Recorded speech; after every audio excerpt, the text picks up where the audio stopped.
Шыны керек, жұрт қайдағы жоқпен алданады. Бола ма олай? Таңертең тұрып тер төгу керек. Құлап түскенше. Онда дұрыстап қойықтарсын, түнде фильмдер көріп отырмай. Хиві бар дейді, әлемнің соны. Айыпты сен бе, емес пе, маңызды емес. Ешқайда енді қашқылықтамасын. Кешіру. Ненді кешір өзінің, есінде қайдағын қумасай? Жұмыстану керек. Кеште оқуға болады. Давай қашықтан оқыту бар. Жарық дүниеде нелер бар, ақысыз. Қолдансан болды. Жоқ, жұрт қуады. Анау харам, ой қыламаймын, жаман ойларым бар. Күмәндарым бар, көпір шығар. Жоқ қой. Ол бос бөшке, мынаумен шалдырлап жатыр. Мынаумен. Я, боқпен.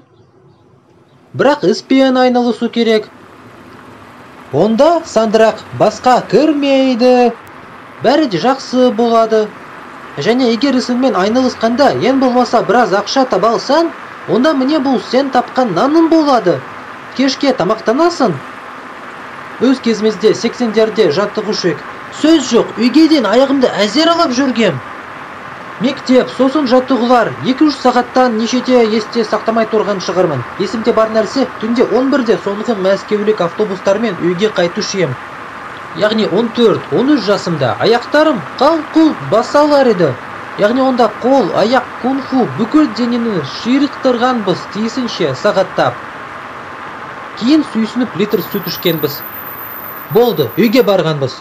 Есі сау еместер шөлбек сарай ішереді. Ал біз болсақ, әрбіріміз литр сүт ішкенбіз. Сосын үйге барғанбыз да, шаршағандай бірақ.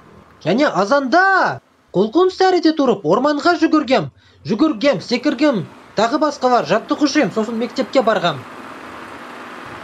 Сөйтіп қайдағы жоқпен айналысатын уақыт жоқ еді. Және де жексенбі күні кейде жұмыс күндері кешке. Құран оқуым бар еді, ескі татарша оқушем, тағысын тағы. 13 жаста, 14 жаста, 15, мектеп белсендісі ем, пионер, кейін Комсомольск. Сізде еркіндік болғанда, әлеуметтік желілер, YouTube, басқа да болмашы. Онда күпір, мұнда күмән, онда тағы бірдеме. Өзімді іздеп жатырмын. Сен өзіңді табасың ғой, егер жұмыстансаң, бауырым. Егер әлеуметтік желілерде білгішсінсен және қайдағыны жайсан, бұл күпір ме емес пе?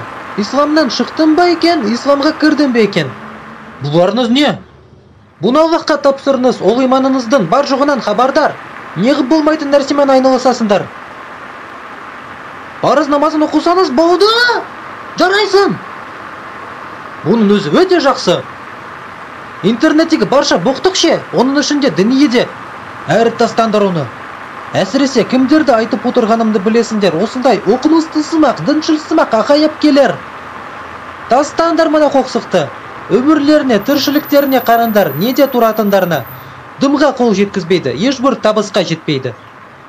Әке-шешелеріне масыл болып отырады.